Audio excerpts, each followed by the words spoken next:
ഒരു കുട്ടിയും അവളുടെ സുഹൃത്തായിരിക്കുന്ന യന്ത്ര മനുഷ്യനും റോബോട്ടും തമ്മിലുള്ള ബന്ധം, അവർ രണ്ടുപേരുമാണ് ഈ നോവലിലെ കേന്ദ്ര കഥാപാത്രങ്ങൾ. അവർ തമ്മിലുള്ള ബന്ധവും വിശദീകരിക്കുന്ന, ആ ബന്ധത്തിൻ്റെ മുന്നോട്ട് പോക്കും മറ്റുമൊക്കെ വിശദീകരിക്കുന്ന ഒരു കഥയാണ് ഈ നോവലിലുള്ളത്. ഇപ്പോൾ ആർട്ടിഫിഷ്യൽ ഇൻ്റലിജൻസ് എന്ന വാക്ക് ഇപ്പോൾ അറിയാത്ത ആളുകൾ ഇപ്പോൾ ജീവിച്ചിരിക്കുന്ന മനുഷ്യരിൽ ആരും ഉണ്ടാവില്ല. Artificial intelligence AI. ഈ നോവലിൽ പക്ഷേ AF എന്നൊരു സംഗതിയാണുള്ളത്. AF എന്ന് വെച്ചാൽ ആർട്ടിഫിഷ്യൽ ഫ്രണ്ട് എന്ന് വെച്ചാൽ കൃത്രിമ സുഹൃത്ത് എന്ന് നമുക്ക് വേണമെങ്കിൽ മലയാളത്തിലേക്ക് വിവർത്തനം ചെയ്യാം. പക്ഷേ കൃത്രിമ സുഹൃത്ത് എന്ന് പറയുമ്പോൾ ലഭിക്കുന്നൊരു നെഗറ്റീവ് ഫീൽ അല്ല. അത് വെച്ച് മനസ്സിലാക്കിയാൽ നിങ്ങൾക്ക് ഈ പറയുന്ന ആർട്ടിഫിഷ്യൽ ഫ്രണ്ടിനെ നമുക്ക് മനസ്സിലാക്കാൻ പറ്റില്ല. അത് നെഗറ്റീവായിട്ടുള്ള ഫീലുള്ള ഒരു ഫ്രണ്ടല്ല. ക്ലാര എന്ന പേരിലുള്ള ആർട്ടിഫിഷ്യൽ ഫ്രണ്ട് കേന്ദ്ര കഥാപാത്രമായിട്ടുള്ള ക്ലാര ആൻഡ് ദ സൺ എന്ന നോവലിനെ കുറിച്ചാണ് നമ്മളിന്ന് ടു ടെൽ ദ ടെയിലിൽ കേൾക്കുന്നത്. നൊബേൽ സമ്മാന ജേതാവായ, നൊബേൽ സമ്മാനം മാത്രമല്ല ബുക്കർ പ്രൈസ് ഒക്കെ വാങ്ങിയിട്ടുള്ള ജീവിച്ചിരിക്കുന്ന സാഹിത്യകാരന്മാരിൽ ഇപ്പോൾ ഏറ്റവും പ്രമുഖനായിട്ട് കണക്കാക്കപ്പെടുന്ന, ജപ്പാനിൽ ജനിച്ച് ബ്രിട്ടീഷുകാരനായിട്ട് വളർന്ന, ഇപ്പോഴും സജീവമായിട്ട് എഴുതുന്ന മഹാനായ നോവലിസ്റ്റ് കസുവോ ഇഷിഗുറോ എഴുതിയ ക്ലാര ആൻഡ് ദ സൺ 2021 പ്രസിദ്ധീകരിച്ചതാണ്. ഈ നോവലിനെ കുറിച്ചാണ് നമ്മളിന്ന് ടു ടെൽ ദ ടെയിലിൽ സംസാരിക്കുന്നത്.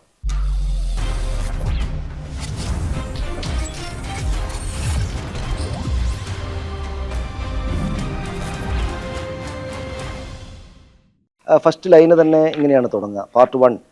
When we were new, Rosa and I were mid store on the magazines table side and could see through more than half of the window. So we were able to watch the outside, the office workers hurrying by, the taxis, the runners, the tourists, beggar man and his dog, the lower part of the RPO building. അപ്പോൾ ക്ലാരയും റോസയും അടക്കമുള്ള റോബോട്ടുകൾ, artificial friends അവിടെ ഇരിക്കുമ്പോൾ അവരെ അതുപോലെ ഒരുപാടെണ്ണം ഉണ്ട്. അപ്പോൾ ആ കടയിലെ ഇടയ്ക്ക് അവർക്ക് ഈ മധ്യഭാഗത്ത് നിന്ന്, കടയുടെ മധ്യഭാഗത്ത് നിന്ന് കുറച്ച് മുന്നിലേക്ക്, ജനലിൻ്റെ അടുത്തേക്ക് എന്ന് വെച്ചാൽ കണ്ണാടിയുടെ ഈ ഡിസ്പ്ലേ വെച്ചിരിക്കുന്ന അടുത്തേക്ക് അവർക്ക് കുറച്ച് സ്പേസ് കിട്ടും. അവിടെയാണ് സൂര്യൻ ചിലപ്പോൾ ഇങ്ങോട്ട് അടിക്കും, സൂര്യ വെളിച്ചം. അപ്പോൾ ഈ സൂര്യനിൽ നിന്ന് കൂടെയാണ് ഈ റോബോട്ടുകൾക്ക് അവർക്ക് വേണ്ട എനർജി കിട്ടുന്നത് എന്ന് നമ്മൾ മനസ്സിലാക്കും. അത് ക്ലാര അപ്പോൾ പറയും. സൂര്യനെ അടുത്തിരിക്കുക എന്നുള്ളതാണ് ഇവർക്ക് വേണ്ടുന്ന എനർജി കിട്ടാനുള്ളൊരു കാര്യം. വളരെ മോസ്റ്റ് മോഡേൺ ആയിട്ടുള്ള, വളരെ ആധുനികമായിട്ടുള്ള, ആ കാലത്ത് തന്നെ ഏറ്റവും ആധുനികമായിട്ടുള്ള കാര്യങ്ങളാണ് ഈ റോബോട്ടുകൾ, ആർട്ടിഫിഷ്യൽ ഫ്രണ്ട്സ്. കുട്ടികൾക്കൊപ്പം ജീവിക്കാൻ വേണ്ടി, വിൽക്കാൻ വേണ്ടി വെച്ചിരിക്കുകയാണ്. പക്ഷേ അപ്പോഴും സൂര്യനാണ് അവരുടെ എനർജി വരുന്ന ഒരു പ്രധാനപ്പെട്ട കേന്ദ്രം. അപ്പോൾ അത്രയും പറഞ്ഞ് നമുക്ക് ഈ അന്തരീക്ഷത്തേക്ക് ആദ്യം മനസ്സിലാക്കിയിട്ടാണ് പിന്നെ നോവലിൽ അങ്ങോട്ട് പോകാൻ പറ്റുക. അപ്പോൾ നമ്മളിത് കുറേ സംഭവങ്ങളുണ്ട്. പക്ഷേ അവിടേക്ക് ക്ലാരയെ വാങ്ങാൻ വേണ്ടിയിട്ട് ഈ ജോസി എന്ന് പറയുന്ന പെൺകുട്ടിയും പെൺകുട്ടിയുടെ അമ്മയും കൂടെ വരും. അതാണ് ഇതിനകത്ത് ഏറ്റവും ആധുനികമായിട്ടുള്ള, നിറയെ ഒരുപാട് ഏറ്റവും വില കൂടിയ ആർട്ടിഫിഷ്യൽ ഫ്രണ്ട് അല്ല യഥാർത്ഥത്തിൽ ആ സ്റ്റോറിലിരിക്കുന്ന ഈ ക്ലാര ഒരു മിഡിൽ സംഗതിയാണ്. അപ്പോൾ അതിനെയാണ് ആളുകൾ വന്ന് വാങ്ങുന്നത്. ക്ലാര വിറ്റുപോകില്ലേ എന്ന് ആ മാനേജർ പ്രയാസപ്പെടുകയും മറ്റൊക്കെ ചെയ്യുന്നു എന്ന് നമുക്ക് തോന്നും. അപ്പോൾ എന്തായാലും അവരെ കൊണ്ടുവന്നിട്ട് ഇത് മതി എനിക്ക് എന്ന് വരുന്ന ജോസി എന്ന് പറയുന്ന പെൺകുട്ടി വരികയും അവർ കൊണ്ടുപോവുകയും ചെയ്യും. അപ്പോൾ ഈ എന്താണ് ആ പ്രശ്നം എന്താണെന്ന് വെച്ചാൽ, AFകൾ ആ കാലത്ത് പ്രധാനമായിരിക്കുന്നത്, ഈ നോവലിൽ പ്രധാനമായിരിക്കുന്നത് എന്താണെന്ന് വെച്ചാൽ, കുട്ടികളൊക്കെ ഒരു വീട്ടിനകത്ത് ഒന്നോ മാത്രമൊക്കെ ഉണ്ടാവും, അവർക്ക് കൂട്ടുകാരുണ്ടാകില്ല, അവരുടെ രക്ഷിതാക്കൾ പലപ്പോഴും പുറത്തൊക്കെ ആയിരിക്കും. അപ്പോൾ ഈ കുട്ടികൾക്കൊപ്പം ജീവിക്കാൻ വിടുക, അതിനു വേണ്ടിയിട്ടാണ് ഈ നമ്മുടെ റോബോട്ടുകളുള്ളത്, ആർട്ടിഫിഷ്യൽ ഫ്രണ്ട്സ് AFകളുള്ളത്. അപ്പോൾ അവരുടെ കൂടെ വളരുക, കുട്ടികൾക്ക് വേണ്ട മാനസിക വികാസം അതിനുള്ള വേണ്ട ആ ഒരു കൂട്ടായ്മ കൊടുക്കുക, അതിനുള്ളൊരു കൂട്ടുകാരൻ എന്ന നിലക്ക് നിൽക്കുക. അതിന് വേണ്ടിയിട്ട് ഈ പറയുന്ന സോഫ്റ്റ്വെയർ പ്രത്യേകമായിട്ട് ഡെവലപ്പ് ചെയ്ത് വെച്ചിരിക്കുന്നതാണ് ഇതിൻ്റെ മൈൻഡ് എന്ന് നമ്മൾ മനസ്സിലാക്കാൻ വേണ്ടി പറയണം. അതിൻ്റെ മൈൻഡ് എന്ന് പറയുന്നത് അങ്ങനെയാണ് ഈ ആർട്ടിഫിഷ്യൽ ഫ്രണ്ട്സ് ആ ലോകത്തെമ്പാടുള്ളത്. അപ്പോൾ ഇവർ വരികയാണ്, വാങ്ങിയിട്ട് അവരുടെ വീട്ടിലേക്ക് പോവുകയാണ്. ഒരുപാട് സംഭവ വികാസങ്ങൾ നടക്കുകയാണ്. അങ്ങനെ ഇത് ഒരുപാട് സംഭവ ബഹുലമായിട്ടുള്ള ഒരു നോവലാണെന്ന് കാണണം. അപ്പോൾ ഈ ജോസിയുടെയും അവളുടെ ആർട്ടിഫിഷ്യൽ ഫ്രണ്ട് ക്ലാരയുടെയും ഒന്നിച്ചുള്ള തുടർ ജീവിതമാണ് ക്ലാര ആൻഡ് ദ സണ്ണിലെ സമ്പൂർണ്ണമായിട്ടുള്ള പ്രമേയം. 2017 നൊബേൽ നേടിയ കസുവോ ഇഷിഗുറോ ജപ്പാനിലെ നാഗസാക്കിയിൽ ജനിച്ചയാളാണ്. അദ്ദേഹത്തിൻ്റെ 5ാം വയസ്സിൽ രക്ഷിതാക്കൾക്കൊപ്പം ബ്രിട്ടനിലേക്ക് മാറിയ ഇഷിഗുറോ ആദ്യ 2 നോവലുകളിലും, അതായത് a pale view of hills, an artist of the floating world, ഈ 2 നോവലുകളിലും ജപ്പാൻ ജീവിതത്തെക്കുറിച്ച് തന്നെയാണ് എഴുതിയിട്ടുള്ളത്. അദ്ദേഹം 5ാം വയസ്സിൽ ഇങ്ങോട്ട് പോകുന്നെങ്കിലും അദ്ദേഹം ജപ്പാനിലെ സാംസ്കാരിക സാഹചര്യങ്ങൾ വെച്ചിട്ടാണ് ആ 2 നോവലുകൾ എഴുതിയത്. പ്രത്യേകിച്ചും പെയിൽ വ്യൂ ഓഫ് ഹിൽസിൽ ആറ്റം ബോംബ് പതിച്ച ശേഷമുള്ള നാഗസാക്കിയിലാണ് അദ്ദേഹം, ജപ്പാനിലെ നാഗസാക്കിയിലാണ് അദ്ദേഹം ജനിച്ചത്. അദ്ദേഹത്തിൻ്റെ ജന്മദേശം നാഗസാക്കിയാണ്. നാഗസാക്കി നമുക്കറിയാം, ഹിരോഷിമയും നാഗസാക്കിയും ലോകത്തെല്ലാ ആളുകൾക്കും അറിയാവുന്നതാണ്. നാഗസാക്കി ആറ്റം ബോംബ് വീണ പ്രദേശമാണ്. ആ നാഗസാക്കിയാണ് അദ്ദേഹത്തിൻ്റെ ജന്മദേശം. പക്ഷേ അദ്ദേഹം 5ാം വയസ്സിലേക്ക് തന്നെ അങ്ങോട്ട് മാറിയിട്ടുണ്ട്. പക്ഷേ നാഗസാക്കിയിൽ ആറ്റം ബോംബ് വീണതിന് ശേഷമുണ്ടായ സാഹചര്യങ്ങളൊക്കെയാണ് ഇതിൻ്റെ ഒരു പശ്ചാത്തലമായിട്ട്, ഈ പെയിൽ വ്യൂ ഓഫ് ഹിൽസിൻ്റെ പശ്ചാത്തലമായിട്ട് വർത്തിക്കുന്നത്. അപ്പോൾ 5ാം വയസ്സ് തൊട്ട് പക്ഷേ രക്ഷിതാക്കൾക്കൊപ്പം ബ്രിട്ടനിലേക്ക് പോയിട്ട് അവിടെ ജീവിച്ച എഴുത്തുകാരനാണ് ഇംഗ്ലീഷ് എഴുത്തുകാരനാണ്, ബ്രിട്ടീഷ് എഴുത്തുകാരനാണ് ഇഷിഗുറോ എങ്കിലും അദ്ദേഹത്തിൻ്റെ സാംസ്കാരികവും രാഷ്ട്രീയവുമായിട്ടുള്ള ഛായകളെല്ലാം ഈ ജപ്പാനുമായിട്ട് ചേർന്ന് നിൽക്കുന്ന കൂടെയാണ്. പക്ഷേ നമ്മളിപ്പോൾ സംസാരിക്കുന്ന ഈ നോവൽ ക്ലാര ആൻഡ് ദ സണ്ണിൽ പക്ഷേ അതങ്ങനെയല്ല. അതായത് പെയിൽ വ്യൂ ഓഫ് ഹിൽസിലും നേരത്തെ പറഞ്ഞ മറ്റു നോവലുകളെന്ന പോലെ നെവർ ലെറ്റ് മീ ഗോ എന്ന് പറഞ്ഞ മറ്റൊരു നോവലുണ്ട്. അദ്ദേഹത്തിൻ്റെ സത്യത്തിൽ ഇത് ക്ലാര ആൻഡ് ദ സണ്ണിനെ പറ്റി സംസാരിക്കുമ്പോൾ ഇപ്പോൾ പറയേണ്ടുന്നൊരു കാര്യമുള്ളത്, ഈ അദ്ദേഹത്തിൻ്റെ മറ്റു നോവലുകളാണ് യഥാർത്ഥത്തിൽ സാഹിത്യ താല്പര്യമുള്ള അദ്ദേഹത്തിൻ്റെ ഏറ്റവും പ്രധാനപ്പെട്ട വായനക്കാരും ഗൗരവമുള്ള സാഹിത്യ വായനക്കാരുമൊക്കെ ഏറ്റവും സുപ്രധാനമായത് എന്ന് സെലക്ട് ചെയ്യുന്ന പുസ്തകം ഒരുപക്ഷെ ഈ ക്ലാര ഓഫ് ദ സൺ ആയിരിക്കില്ല. ഒരുപക്ഷെ എന്നല്ല, ക്ലാര ആൻഡ് ദ സൺ ആയിരിക്കില്ല. അത് ഞാൻ ഈ പറഞ്ഞതുപോലുള്ള മറ്റു നോവലുകളാണ്. കാരണം വലിയ രാഷ്ട്രീയ ആന്തരികാർത്ഥങ്ങളുള്ള, മനുഷ്യൻ്റെ ഒറ്റപ്പെടലും മനുഷ്യരുടെ വ്യക്തിജീവിതത്തിൻ്റെ കാര്യങ്ങളുമൊക്കെ പറഞ്ഞു പോകുന്നതാണെങ്കിലും വിശാലമായിട്ടുള്ള മാനുഷികത്വത്തിൻ്റെ ലോകത്തിൻ്റെ ഏത് ഭാഗത്ത് നോക്കിയാലും രാഷ്ട്രീയമായ അർത്ഥങ്ങളൊക്കെ പറയാവുന്ന നോവലുകളാണ് അദ്ദേഹം നേരത്തെ എഴുതിയിട്ടുള്ളത്. ഇത് ക്ലാര ആൻഡ് ദ സൺ 2021 വന്നതാണ്, ഏറ്റവും സമീപമായിട്ട് വന്നിരിക്കുന്ന നോവലാണ് ഇത്. പക്ഷേ അങ്ങനെയല്ല, ഇതിനകത്ത് കുറേ കൂടെ ജനപ്രിയത എന്നൊക്കെ പറയാവുന്നൊരു കാര്യമുണ്ട്, കുറേ കൂടെ കുറച്ചുകൂടെ എളുപ്പത്തിൽ മനസ്സിലാക്കാവുന്ന ഒരു കാര്യമൊന്നുണ്ട്. പിന്നെ ഈ പറയുന്ന പോലെ ജപ്പാനിലെ സാംസ്കാരിക സാഹചര്യം എന്നൊന്നുമില്ല, ലോകത്തിൽ എവിടെയാണെങ്കിലും ആളുകൾ കണക്ട് ചെയ്യാവുന്ന ഒരു ഭാവിയെക്കുറിച്ച് പറയുന്ന ഒരു ഫ്യൂച്ചറിസ്റ്റിക് നോവലാണ് ആ അർത്ഥത്തിൽ എന്ന് നമ്മൾ മനസ്സിലാക്കണം. മനുഷ്യർക്കൊപ്പം, അതായത് മുതിർന്ന ലോകത്തേക്ക് പോകാവുന്ന പ്രായം എത്തുന്നവരെയുള്ള കുട്ടികൾക്കൊപ്പം എങ്ങനെ സൗഹൃദത്തോടെ ജീവിതം ചെലവിടണം എന്ന പ്രോഗ്രാമിംഗ് ആണ് നമ്മൾ ഈ പറയുന്ന ക്ലാര അടക്കമുള്ള റോബോട്ടുകൾക്കുള്ളത്. വളരെ രസകരമായിട്ടാണ് ഈ നോവലിലെ സംഗതികളൊക്കെ നോവലിൽ വരുന്നത്. കഥയുടെ ഒഴുക്ക് തടസ്സപ്പെടുത്താതെയാണ് ഇത്തരം റോബോട്ടിക് സംഗതികളെക്കുറിച്ചുള്ള വിശദീകരണങ്ങളൊക്കെ ഇതിൽ വരുന്നത്. ഒരർത്ഥത്തിൽ നമ്മളിപ്പോൾ ഫ്യൂച്ചറിസ്റ്റിക് നോവൽ എന്ന് പറയുമ്പോൾ, അല്ലെങ്കിൽ സയൻസ് ഫിക്ഷൻ എന്നൊക്കെ പറയുമ്പോൾ ഉണ്ടാകുന്ന ഒരു ക്ലിഷ്ടത, അല്ലെങ്കിൽ അത് നമ്മൾ ഒന്ന് എക്സ്ട്രാ സെർച്ച് ചെയ്തിട്ടൊക്കെ മനസ്സിലാക്കണം എന്ന സാഹചര്യമൊന്നും ഇതിനകത്തില്ല. ഇതൊരു സാധാരണ മനുഷ്യരുടെ കഥ പോലെ തന്നെയാണ് പോവുക. അതാണ് ഇതിൻ്റെ സവിശേഷത. ഞാൻ അതിലേക്ക് വരാം. അപ്പോൾ ക്ലാരയെ കൊണ്ടുപോയുള്ള ജോസി എന്ന കുട്ടിയും നമ്മൾ പിന്നീട് നോവൽ അങ്ങോട്ട് പോകുമ്പോൾ മനസ്സിലാക്കണം, നല്ല ആരോഗ്യമുള്ള കുട്ടിയല്ല. അവൾക്ക് ഉള്ള ഗൗരവതരമായുള്ളൊരു അനാരോഗ്യ സംഗതിയുടെ പേരിൽ അവളുടെ അമ്മ വല്ലാതെ സങ്കടപ്പെടുന്നുണ്ട്. ഈ കുട്ടി ജീവിക്കാൻ പ്രാപ്തമാകുമോ, മരിച്ചു പോകുമോ എന്നൊക്കെ. ജോസി ജീവിക്കുന്ന ആ ഭാവി കാലത്ത് കുട്ടികളെ ലിഫ്റ്റഡ് ആക്കുക എന്നൊരു പരിപാടിയുണ്ട്. അതൊക്കെ പുസ്തകം വായിച്ചാലേ മനസ്സിലാവും. അതായത് ജനറ്റിക്കലി മോഡിഫൈ ചെയ്യുക കുട്ടികളെ, അതായത് ജെനുവിനായിട്ടുള്ള കുട്ടികളെ, യന്ത്രമനുഷ്യരല്ല, ജെനുവിനായിട്ടുള്ള കുട്ടികളെ ജനറ്റിക്കലി മോഡിഫൈ ചെയ്തിട്ട് കുറേ കൂടെ ഒന്ന് അപ്ലിഫ്റ്റ് ചെയ്ത് വെക്കുക, അതിന് ലിഫ്റ്റഡ് ആക്കുക എന്നാണ് പറയുക. അവിടെ ഈ കുട്ടി, നമ്മുടെ ജോസി, ക്ലാരയെ കൊണ്ടുവരുന്ന ജോസി ജനറ്റിക്കലി മോഡിഫൈ ചെയ്യപ്പെട്ട ഒരു കുട്ടിയാണ്. അപ്പുറത്തെ വീട്ടിൽ അവളുടെ ഒരു സുഹൃത്തുണ്ട് റിക്ക് പക്ഷേ ജനറ്റിക്കലി മോഡിഫൈ ചെയ്യപ്പെട്ടതല്ല. ആ ജനറ്റിക്കലി മോഡിഫൈ ചെയ്യപ്പെടാന്ന് വെച്ചാൽ കുറേ കൂടെ എലീറ്റായിട്ടുള്ള വീടാണ്, എലീറ്റായിട്ടുള്ള സമ്പന്നമായിട്ടുള്ളതാണ്, ആ കാലത്തെ എലീറ്റ് ആളുകളാണ്. റിക്ക് പക്ഷേ അങ്ങനെയല്ല. അപ്പോൾ ഇതൊക്കെ കുറേയേറെ സംഭവങ്ങളുണ്ട്. ഞാനത് മുഴുവനായിട്ട് പറയുക എന്ന് വെച്ചാൽ ഒരു നോവലിനെ പറ്റിയും പറയുന്നത് അങ്ങനെയല്ല, അങ്ങനെ പറയാൻ പറ്റുന്നതല്ല. ഇതിനെപ്പറ്റി പ്രത്യേകമായിട്ട് ഒരുപാട് സംഭവ വികാസങ്ങളോട് പറയാം. പക്ഷേ ഒരു കാര്യം നമുക്ക് പറയാം, ഈ സൂര്യനാണ് ഊർജ്ജദായകമായ സംഗതി ക്ലാരയ്ക്ക്. സൂര്യനോട് ദൈവവിശ്വാസം എന്ന പോലത്തെ ഒരു വിശ്വാസം ക്ലാര എന്ന ഈ ആർട്ടിഫിഷ്യൽ ഫ്രണ്ടിനുണ്ട്. ജോസിയുടെ രോഗാവസ്ഥ മാറ്റാൻ ക്ലാര എന്ന ആർട്ടിഫിഷ്യൽ ഫ്രണ്ട് സൂര്യനെ ഉപയോഗിക്കുന്നതാണ് ഇതിനകത്തൊരു പ്രധാനപ്പെട്ട സന്ദർഭം. രോഗത്തെ മറികടക്കാനാകില്ല എന്നാണ് ജോസിയുടെ അമ്മ, അവൾക്കുള്ള രോഗത്തെ, മരണത്തിലേക്ക് എത്തിക്കേരാവുന്ന ആ രോഗത്തെ മറികടക്കാൻ ജോസിക്ക് സാധിക്കില്ല എന്നാണ് ജോസിയുടെ അമ്മയും മറ്റും കരുതുന്നത്. അതുകൊണ്ട് ഹൃദയവേദനയോടെയാണെങ്കിലും ജോസിയെ ഇല്ലാതാകലിൽ വിട്ടുകൊടുത്തിട്ട്, എന്ന് വെച്ചാൽ മരണത്തിലേക്ക് എന്ന മട്ടിൽ വിട്ടുകൊടുത്തിട്ട് ഈ ക്ലാരയിലേക്ക് ജോസിയുടെ ഉള്ളിനെ എടുത്തിട്ടിട്ട് ഈ ആർട്ടിഫിഷ്യൽ ഫ്രണ്ടിലേക്ക് മാറ്റി സ്ഥാപിക്കുക എന്നുള്ളതാണ് അമ്മയുടെയും. അത് വളരെ ഹൃദയവേദനയോടെയാണ് ചെയ്യുന്നത്, കാരണം ഈ കുട്ടി ജീവിക്കില്ല, അതുകൊണ്ട് ഇങ്ങനെ ചെയ്യുന്നതാണ് നല്ലതെന്ന് ആ കാലത്തിൻ്റെ ഒരു പ്രധാനപ്പെട്ട ശാസ്ത്രജ്ഞൻ, ആ ശാസ്ത്രജ്ഞൻ്റെ പേര് ഡോക്ടർ കബാൽഡി എന്നാണ്, അയാളുടെ സഹായം തേടും. ആ വഴിക്ക് കാര്യങ്ങൾ പുരോഗമിക്കുമ്പോൾ ഞാൻ ഒന്നുകൂടെ പറയട്ടെ, ഒരുപാട് സംഭവവികാസങ്ങളുണ്ട്. ഈ ക്ലാര എന്ന് പറയുന്ന നമ്മുടെ ഈ ക്ലാരയും ജോസിയും തമ്മിലുള്ള ബന്ധം ചേർന്ന് വരുന്നതുണ്ട്, ജോസിയുടെ അമ്മയും തമ്മിലുള്ള ബന്ധമുണ്ട്. അത് പിന്നെ ഈ സ്നേഹം കൊണ്ടുണ്ടാകുന്ന വേദനകൾ അതിനകത്തുണ്ട്. ക്ലാര എന്ന ആർട്ടിഫിഷ്യൽ ഫ്രണ്ടാണെങ്കിലും ആ ക്ലാര ഒരു മനുഷ്യജീവി എന്ന പോലെ ജോസിയെ മനസ്സിലാക്കുന്നുണ്ട്. എന്നാൽ അതേസമയം തന്നെ ഒരു ഡിസ്റ്റൻസിൽ നിന്നിട്ട് മനുഷ്യർ എന്ന ജീവിവർഗത്തെ ക്ലാര ഒരു യന്ത്രം എന്ന നിലക്ക് നോക്കിക്കാണുന്ന സാഹചര്യങ്ങളുണ്ട്. അപ്പോൾ അത്തരം കാര്യങ്ങളെല്ലാം കടന്നിട്ട് ഇവിടേക്ക് എത്തുകയാണ്. അപ്പോൾ മറ്റു മാർഗ്ഗങ്ങളില്ലാതെ ഡോക്ടർ കപാൽഡിയും ഈ പറയുന്ന ജോസിയെ മരണത്തിന് വിട്ടുകൊടുക്കുക, എന്ന് വെച്ചാൽ നമ്മൾ ഈ കാണുന്ന ജോസിയെ മരണത്തിന് വിട്ടുകൊടുത്തിട്ട് ഈ ക്ലാര എന്ന് പറയുന്ന ആർട്ടിഫിഷ്യൽ ഫ്രണ്ടിനകത്തേക്ക് ഈ ജോസിയുടെ ഉള്ളിനെ സന്നിവേശിപ്പിച്ചിട്ട് ക്ലാര എന്നേക്കുമായിട്ട് ജീവിച്ചിരിക്കുന്ന, അല്ലെങ്കിൽ കുറേ കാലത്തേക്ക് കൂടെ നീണ്ടു നിൽക്കുന്ന ജീവിതം ഉണ്ടാകുന്ന ക്ലാരയെ ഈ അകത്തുള്ള ജോസിയെ സ്വീകരിക്കുക എന്നതിലേക്ക് മാനസികമായിട്ട് അമ്മ പൊരുത്തപ്പെടുകയും കപാൽഡി അതിനുവേണ്ടി ശ്രമിക്കുകയൊക്കെ ചെയ്യുന്ന ആ സംഭവമാണ് നടക്കുന്നത്. പക്ഷേ അവിടെ ഒരു അതിനകം ഈ കാര്യങ്ങൾ മനസ്സിലാക്കിയിട്ടുള്ള ഈ സൂര്യനോടുള്ള വിശ്വാസം നമ്മൾക്ക് ദൈവത്തോടൊക്കെയുള്ള പോലുള്ള വിശ്വാസം പോലെ ദൃഢമായിരിക്കുന്ന, അതിന് പ്രത്യേകമായ കാരണങ്ങളുള്ള ക്ലാര എന്ന് പറയുന്ന ഈ നമ്മുടെ ആർട്ടിഫിഷ്യൽ ഫ്രണ്ട് AF ചില പ്രത്യേകമായ സംഗതികളിലൂടെ, അത് ദീർഘമായിട്ടുള്ളൊരു കഥയാണ്, ചില പ്രത്യേകമായിട്ടുള്ള സംഗതികളിലൂടെ സൂര്യനെ പ്രസാദിപ്പിച്ചിട്ട് എന്ന് പറയുന്ന വിധത്തിൽ ജോസിയെ, അതായത് റിയൽ ജോസിയെ ജീവിതത്തിലേക്ക് മടക്കി കൊണ്ടുവരികയാണ് ഇതിനകത്ത് ചെയ്യുന്നത്. ഇതിപ്പോൾ കുറച്ച് ക്ലിഷ്ടമായുള്ളൊരു കഥയാണ് എന്നൊരു പക്ഷേ കേട്ടാൽ തോന്നിയേക്കാം.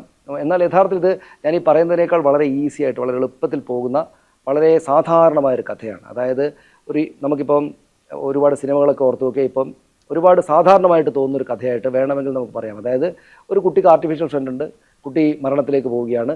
പക്ഷേ ആർട്ടിഫിഷ്യൽ ഫ്രണ്ട് ഈ കുഞ്ഞിനോടുള്ള സ്നേഹം മാനുഷികമായിട്ടെന്ന തോതിൽ ഉള്ളിലേക്ക് വളരുകയാണ്. അപ്പോൾ ഈ ആർട്ടിഫിഷ്യൽ ഫ്രണ്ട് അതിൻ്റെ സവിശേഷമായിട്ടുള്ള ചില കഴിവുകൾ കൊണ്ട് ഈ കുഞ്ഞിനെ മരണത്തിൻ്റെ വക്കിൽ നിന്ന് രക്ഷിക്കുന്നു.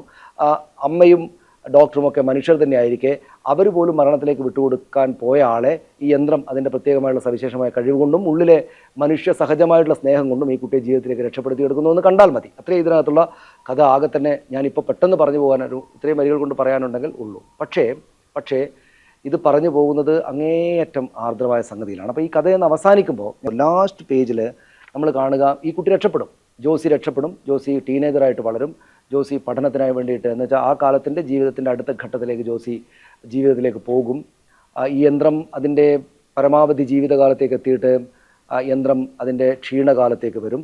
അതിനെ എന്തുകൊണ്ടാണ് ഇത്രയും കൊള്ളാവുന്ന തീരുമാനങ്ങൾ എടുക്കാൻ, അതായത് ഇപ്പം ഈ ലെവലിലുള്ള ഈ ഒരു സോഫ്റ്റ്വെയർ ഉള്ളിൽ ഇൻസേർട്ട് ചെയ്തിരിക്കുന്ന ഈ യന്ത്രമനുഷ്യനിൽ നിന്ന് നമ്മൾ അതിൻ്റെ ക്രിയേറ്റേഴ്സ് പ്രതീക്ഷിക്കാത്ത വിധത്തിലുള്ള ചില ഇമ്മീഡിയറ്റ് ആയിട്ടുള്ള തീരുമാനങ്ങൾ എടുക്കാനും മറ്റും ഈ ക്ലാര എന്ന് പറയുന്ന ആർട്ടിഫിഷ്യൽ ഫ്രണ്ടിന് സാധിച്ചത് എന്നത് മനസ്സിലാക്കിയാൽ, എന്ന് വെച്ചാൽ ക്ലാരയുടെ മൊത്തമായിട്ട് ഈ യന്ത്രഭാഗങ്ങളാകെ അഴിച്ച് പരിശോധിച്ചാൽ, ഉള്ളിൽ ചെന്ന് പരിശോധിച്ചാൽ അതിൻ്റെ കാരണങ്ങൾ കണ്ടെത്താനാവുകയും അത് വെച്ചിട്ട് കൂടുതൽ മെച്ചപ്പെട്ട യന്ത്രങ്ങൾ ഉണ്ടാക്കാനാകുമല്ലോ എന്ന് കണ്ടിട്ട് ഡോക്ടർ കപാൽഡി തന്നെ വീണ്ടും വരികയും എന്നാൽ അമ്മ ഈ ക്ലാരയെ തൊടാൻ സമ്മതിക്കില്ല എന്ന നിലപാടെടുക്കുകയൊക്കെ ചെയ്തിട്ട് വളരെ മാനുഷികമായിട്ടുള്ള വളരെ സ്നേഹസമ്പന്നമായിട്ടുള്ള സന്തോഷകരമായിട്ടുള്ള ആർദ്രതയുണ്ടാക്കുന്ന സംഭവ വികാസങ്ങളിലൂടെ കടന്നുപോയിട്ടാണ് നോവൽ അവസാനിക്കുന്നത്. അപ്പോൾ അവസാനം പക്ഷേ ക്ലാര സ്വാഭാവികമായിട്ടൊരു യന്ത്രമാണ്, അതിൻ്റെ കാലം കഴിഞ്ഞാൽ അത് തള്ളപ്പെടും. ഇതിപ്പോൾ ഈ കടയിൽ നിന്ന് തുടങ്ങിയിട്ട് പണം കൊടുത്ത് വാങ്ങിയ മനുഷ്യരുടെ വീട്ടിൽ ജീവിച്ചിട്ട് അവിടെ ചില പ്രധാനപ്പെട്ട സന്ദർഭങ്ങളിലേക്കൊക്കെ എത്തിയിട്ട് അത് ഈ പറയുന്ന അതിൻ്റെ അവസാന കാലത്ത് ഒരു യാർഡിലേക്ക് ചെല്ലുകയാണ്. അതായത് കാലം കഴിഞ്ഞ മരണത്തിലേക്ക്, എന്ന് വെച്ചാൽ യന്ത്രമരണത്തിലേക്ക് ചെന്ന് അവസാനിക്കുന്ന ഇത്തരം ആർട്ടിഫിഷ്യൽ ഫ്രണ്ട്സിനെ കൊണ്ടുപോയി തള്ളുന്ന ഒരു വലിയ യാർഡിലാണ് ഇപ്പോൾ ക്ലാര നമ്മൾ അവസാനത്തെ അധ്യായം, അതായത് ഭാഗത്തെ പാർട്ട് 6 അവസാനത്തെ അധ്യായം, ചെറിയ അധ്യായത്തിൽ നമ്മൾ കാണുമ്പോൾ അവരവിടെയാണ്, ക്ലാര അവിടെയാണ്. ക്ലാര ഇതിനകം ഇക്കാര്യങ്ങളെല്ലാം ചെയ്തിട്ടുണ്ട്. ജോസിയുടെ ജീവിതത്തിലേക്ക് പോയിട്ടുണ്ട്, ജോസിയുടെ അമ്മയുടെ ജീവിതത്തിലേക്ക് പോയിട്ടുണ്ട്. ക്ലാര അവിടെ ഉണ്ട് എന്ന് പോലും അവർ സ്വാഭാവികമായിട്ടും മനസ്സിലാക്കുകയോ മറ്റോ ചെയ്യുന്നില്ല. അങ്ങനെ പോയിട്ട് ഇവർ അവസാനം അവിടെ നിൽക്കണം. അപ്പോൾ ഈ ക്ലാര ആദ്യം തുടങ്ങിയ നമ്മുടെ സ്റ്റോറിലെ മാനേജർ ഇവരെ കാണാൻ വേണ്ടിയിട്ട് യാർഡിലേക്ക് വരും. ക്ലാരയെ ഒന്ന് കാണണം എന്നുള്ള, അവർ തമ്മിലൊരു സവിശേഷമായുള്ള സ്നേഹബന്ധം ഉണ്ട് നമ്മൾ ഈ ഇത് വായിക്കുമ്പോഴറിയാം. അപ്പോൾ അവിടെ കാണുമ്പോൾ അവിടേക്ക് വരും. അവിടേക്ക് വന്നിട്ട് അവർ കാണുമ്പോൾ വളരെ സന്തോഷത്തോടുകൂടി, ക്ലാരക്ക് അനങ്ങാനൊന്നും വയ്യ. ക്ലാര നമ്മളൊരു വാർദ്ധക്യത്തിലുള്ളൊരു മനുഷ്യൻ എന്ന നിലക്ക് അതിനെ കണ്ടാൽ ക്ലാരക്ക് അനങ്ങാനൊന്നും അധികം വയ്യ. ക്ലാര അതിൻ്റെ അവസാനം കാത്തു കിടക്കണം. അപ്പോൾ അവിടെ എത്തുമ്പോൾ ലാസ്റ്റ് അവസാന പേജിൽ മാനേജർ വന്നിട്ട് ചോദിക്കും, well Clara, I am glad you feel things worked out for the best. നിന്റെ മേൽ നിയുക്തമാക്കപ്പെട്ട ചുമതല നന്നായിട്ട് തന്നെ നീ നിർവഹിച്ചു എന്നതിൽ നിനക്ക് സന്തോഷം ഉണ്ടാകുമല്ലോ എന്ന് മാനേജർ ക്ലാരയോട് ചോദിക്കും. ക്ലാര പറയും, mister Capaldi believed there was nothing special inside Josie that couldn't be continued. He told the mother he had searched and found nothing like that. But I believe now he was searching in the wrong place. There was something very special, but it was not inside Josie.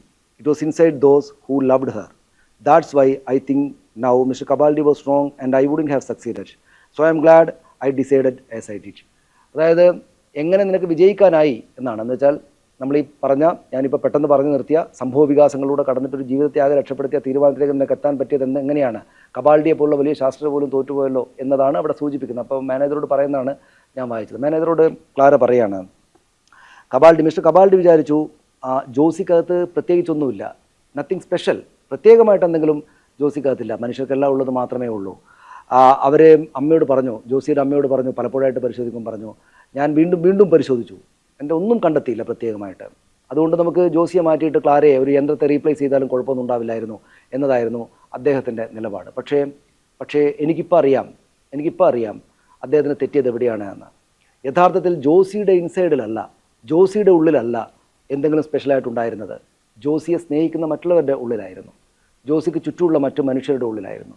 അവിടെയാണ് യഥാർത്ഥത്തിൽ കസുവോ ഇഷിഗുറോ മഹാനായിട്ടുള്ള എഴുത്തുകാരൻ അദ്ദേഹത്തിൻ്റെ ഈ നോവലിൻ്റെ basic തീമിനെ നിക്ഷേപിക്കുന്നത് എന്നാണ് ഞാൻ വിചാരിക്കുന്നത്. അതായത് മനുഷ്യരുടെ സവിശേഷത, അത് ഏത് കാലത്ത് എത്ര യന്ത്രമനുഷ്യർക്കുള്ളിൽ പുലർന്നാലും മനുഷ്യരുടെ സവിശേഷത ഒരു മനുഷ്യൻ അയാളെ സ്നേഹിക്കുകയും പരിഗണിക്കുകയും ചെയ്യുന്ന മനുഷ്യർക്കിടയിലാണ് ഒരു കൂട്ടായ്മക്കുള്ളിലാണ്, ആ ഒരു സമൂഹ ജീവി എന്ന നിലക്കാണ് എന്നതാണ് മനുഷ്യൻ്റെ പ്രാഥമികമായുള്ള പ്രാധാന്യം, ഏറ്റവും പ്രധാനപ്പെട്ട കാര്യം എന്നതാണ് അദ്ദേഹം പറയുന്നത്. അതായത് മനുഷ്യൻ എന്നാൽ സഹജീവനമാണ്, ഒരു മനുഷ്യൻ എന്നാൽ അയാൾക്ക് ചുറ്റും അല്ലെങ്കിൽ അവൾക്ക് ചുറ്റുമുള്ള മറ്റു മനുഷ്യരുടെ സ്നേഹമാണ് എന്നതാണ് യഥാർത്ഥത്തിൽ ഇതുകൊണ്ട് അർത്ഥമാക്കുന്നതെന്നാണ് എനിക്ക് വായിച്ചപ്പോൾ മനസ്സിലായത്. അത് കബാൾഡിക്കോ സയൻറ്റിസ്റ്റുകൾക്കോ യന്ത്രമായിട്ട് മനുഷ്യരെ പരിഗണിക്കുന്ന ആളുകൾക്കോ മനസ്സിലാവുകയില്ല. ഈ കാണുന്നത് മാത്രമാണ്, ഈ കാണുന്ന ഒരു ജീവിയാണ് ഒരു മനുഷ്യൻ എന്ന തോന്നലാണ് ഇതുപോലുള്ള ശാസ്ത്രജ്ഞന്മാർക്കുള്ളതെങ്കിൽ, ഈ കാണുന്ന മനുഷ്യൻ മാത്രമല്ല, അയാൾക്കൊപ്പം ചുറ്റും നിൽക്കുന്ന ഒരു സമൂഹമാകെ തന്നെയും അല്ലെങ്കിൽ അതിൻ്റെ സുഹൃത്തുക്കളാകെ തന്നെയും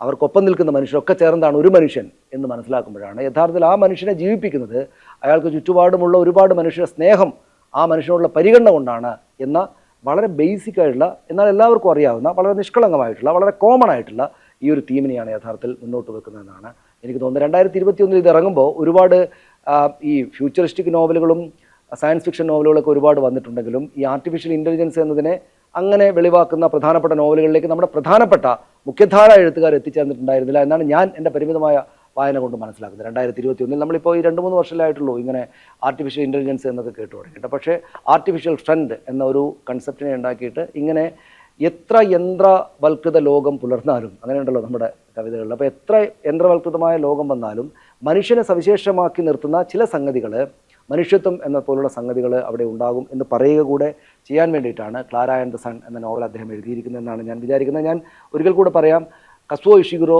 ക്ലാര ആൻഡ് ദ സൺ അദ്ദേഹത്തിൻ്റെ ഏറ്റവും മികച്ച കൃതിയല്ല എന്ന് തന്നെയായിരിക്കും ഗൗരവമുള്ള വായനക്കാർ വിലയിരുത്തുക.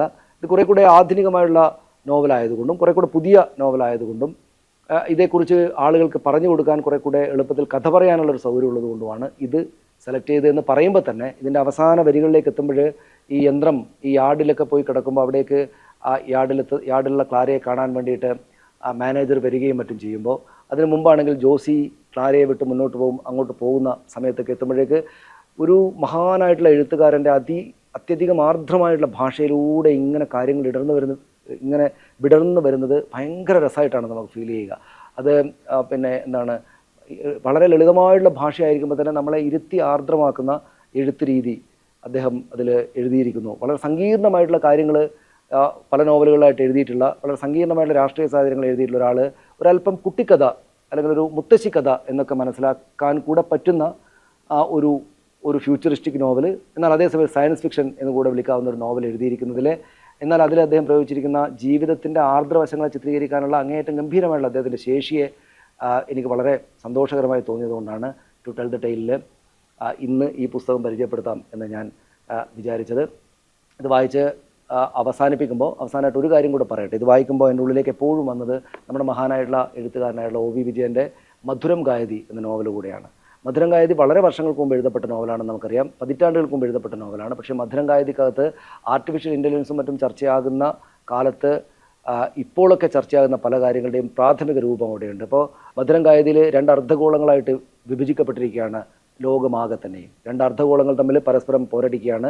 സാത്വികമായിട്ടുള്ള ഒരു അർദ്ധഗോളത്തെ ഈ രാക്ഷസമായിട്ടുള്ള മറ്റൊരു അർദ്ധഗോളം വിഴുങ്ങാൻ വേണ്ടി കാത്തു നിൽക്കുകയാണ്. അവിടെ മനുഷ്യനുണ്ടാക്കിയിട്ടുള്ള ഈ വലിയൊരു യന്ത്രമ എന്ന വാക്കുകളൊക്കെ അതിനകത്ത് അദ്ദേഹം ഉപയോഗിക്കുന്ന വലിയൊരു മഹായന്ത്രമാണ് ഈ അഗ്രസീവായിട്ടുള്ള ഒരു പക്ഷത്തെ നിയന്ത്രിക്കുന്നത്. പക്ഷേ ആ മഹായന്ത്രത്തിൻ്റെ ഉള്ളിൽ അദ്ദേഹത്തെ നിർമ്മിച്ച ശാസ്ത്രജ്ഞൻ്റെ ഒരു തുള്ളി കണ്ണുനീർ ഉള്ളിൽ കിടക്കുന്നത് കൊണ്ട് ആ മാനുഷികത കൊണ്ട് അതിനകത്ത് വർക്ക് ചെയ്യുകയും അത് അവസാന ഘട്ടത്തിൽ ചില കാര്യങ്ങളൊക്കെ സങ്കീർണമായിട്ട് മാറ്റുകയൊക്കെ ചെയ്യുന്നതാണ്. ഞാനിതിപ്പോൾ പെട്ടെന്ന് ഓർമ്മയെന്ന് പറയുന്നതാണ്. പക്ഷേ ഒ വി വിജയൻ വളരെ പതിറ്റാണ്ടുകൾക്ക് മുമ്പാണ് മധുരം ഗായതി എഴുതുന്നത്. മധുരം ഗായതിയും കസുവോ ഇഷിഗുറോ 2021 എഴുതിയ ഈ ക്ലാര ആൻഡ് ദ സണ്ണും തമ്മിൽ പ്രത്യേകിച്ച് ബന്ധമൊന്നുമില്ല. പക്ഷേ മനുഷ്യരാണ് പ്രധാനം, പരസ്പരമുള്ള സ്നേഹമാണ് പ്രധാനം. ദേശ അതിരുകൾക്ക് ഒന്നും വ്യത്യാസപ്പെടുത്താനാകാത്ത അത്രക്ക് വലിയ മനുഷ്യസ്നേഹം ആ ലോകത്ത് മനുഷ്യരുള്ള കാലത്തോളം, എത്ര യന്ത്രിമ വന്ന് ഭരിച്ചാലും ഉള്ള കാലത്തോളം നിലനിൽക്കും എന്ന് പറയുന്ന ഒരു തീം ഈ 2 നോവലുകൾക്കിടയിൽ നിൽക്കുന്നതായിട്ട് എനിക്ക് ഈ വായനയിൽ അനുഭവപ്പെട്ടു. അക്കാര്യം കൂടെ പറഞ്ഞുകൊണ്ട് ടു ടെൽ ദ ടെയിലിൻ്റെ ഈ എപ്പിസോഡ് ഇവിടെ പൂർണ്ണമാവുകയാണ്. സന്തോഷം.